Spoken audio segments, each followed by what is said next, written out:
कन्हैया भेलारी जी, पहला सवाल यह है, ये जो यात्रा निकाली जा रही है विपक्षी दलों की ओर से, आपको लग रहा है कि एसआईआर के मुद्दे पर वास्तव में बिहार की जनता पर इस यात्रा का व्यापक असर होगा? और दूसरा सवाल, अगले 15 दिन बेहद महत्वपूर्ण होने वाले हैं। चुनाव आयोग की ओर से कहा गया है कि किसी को भी लगता है अगर त्रुटि है तो चुनाव आयोग के संज्ञान में वो लेकर आए, तत्काल इसका समाधान किया जाएगा। आज लंबी चौड़ी इस प्रेस कॉन्फ्रेंस के जरिए चुनाव आयोग ने तकरीबन हर सवाल का जवाब दिया है। आपको लग रहा है कि इससे विवाद थमेगा या आगामी दिनों में और बढ़ने वाला है?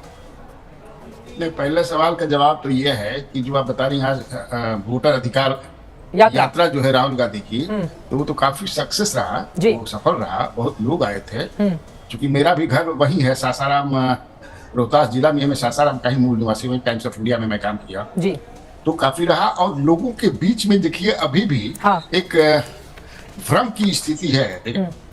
वो अभी भी एकदम चुनाव आयोग को क्लीन चिट देने के लिए तैयार नहीं है।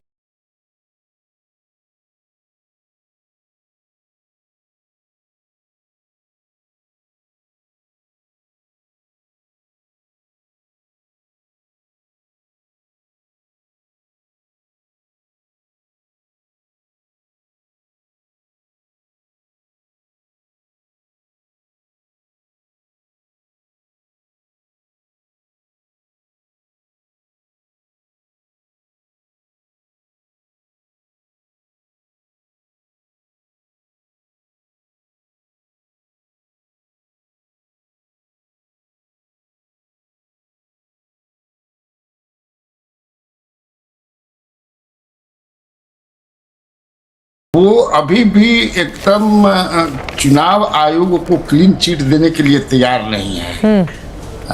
उनको एकदम डाउट है। जितने सवाल उठ रहे हैं, चाहे राहुल गांधी उठाएं, तेजस्वी यादव उठाएं, या इवन सत्ता पक्ष भी कई लोगों ने अपने ही चलाया भी है कि अनुराग ठाकुर हो कि वहाँ उनके क्षेत्र में भी गड़बड़ियां हुई। तो ये सब को लेकर के एक भ्रम की स्थिति जनता के बीच में बनी हुई है। और मैं सुन रहा था, बता रहे थे वो कि परिवार बचाने के लिए, इसमें उनका परिवार कहाँ खतरे में है? दोनों का, जितने भी परिवारवादी राजनीतिज्ञ हैं, चाहे कोई हो, इधर हो या उधर हो, उन पर कहीं कोई खतरा नहीं है। खतरा तो गरीब जो आम जनता है उसका ने उसका वोट का अधिकार है।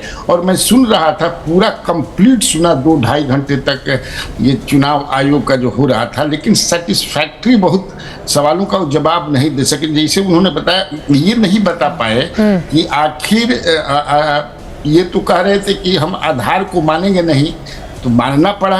तो ये मानते कि हाँ वो गलती थी मेरी, क्योंकि यहाँ तो आधार कार्ड से, आप भी जानती हैं, सब लोग जानते हैं कि सारा डॉक्यूमेंट्स आधार से बनता है। पहले आपको आधार ही को आप, तो वहाँ तो ये कुछ जवाब नहीं दिए।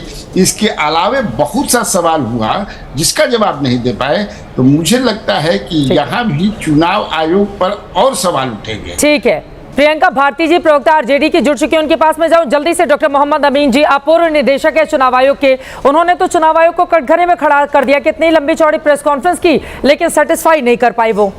जल्दी से इस पर जवाब आपका। चुनाव आयोग हमेशा संविधान के अंतर्गत नियमों की बात करता है, बिना नियम के कुछ नहीं होता, और हर एक को नियम मानना पड़ेगा। चुनाव आयोग संविधान के अंतर्गत कर रहा है हर काम को, और उसमें कोई भी गलत बात नहीं कही गई। जो बात कही गई नियमों के अंतर्गत कही गई है। हाँ, उनसे कहा गया कि पेपर साइन करके दीजिए, अगर नहीं करेंगे तो इलेक्शन कमीशन सुओ मोटो उन पर एक्शन ले सकता है। इसको आप ध्यान रखिएगा। आप तो क्या हो जाएगा? एक्शन हो जाएगा तो क्या हो जाएगा उससे? हलफ, अगर आप कह रहे हैं कि हलफनामा नहीं दिया और या माफी नहीं मांगी, तो सुओ मोटो क्या कर सकता है चुनाव आयोग? उसके भी तो हाथ बंधे हुए हैं ना।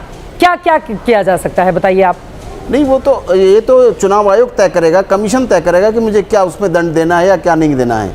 ये तो उनकी मीटिंग के बाद होगा, उनके पेपर आने के बाद होगा, और उनके पेपरों पे क्या दंड देने का अधिकार कहाँ है चुनाव आयोग के पास? अब ये तो कमीशन की बात है ना। कमीशन के सामने जो पेपर रखे जाएंगे, जो बातें रखी जाएंगी, अभी तक जो आरोप लगाए वो भी होंगे। और कमीशन पूछेगा उनसे, उसका स्पष्टीकरण आने के बाद जो भी होगा उसको नियमों के अंतर्गत बताया जाएगा। नियमों के अंतर्गत आज उन्हें नियमों का हवाला देते हुए प्रियंका भारती जी, आज बाकायदा प्रेस कॉन्फ्रेंस भी की गई है। और देखिए, यहाँ पर चुनाव आयोग ने कहा, हर राजनीतिक दल का जन्म चुनाव आयोग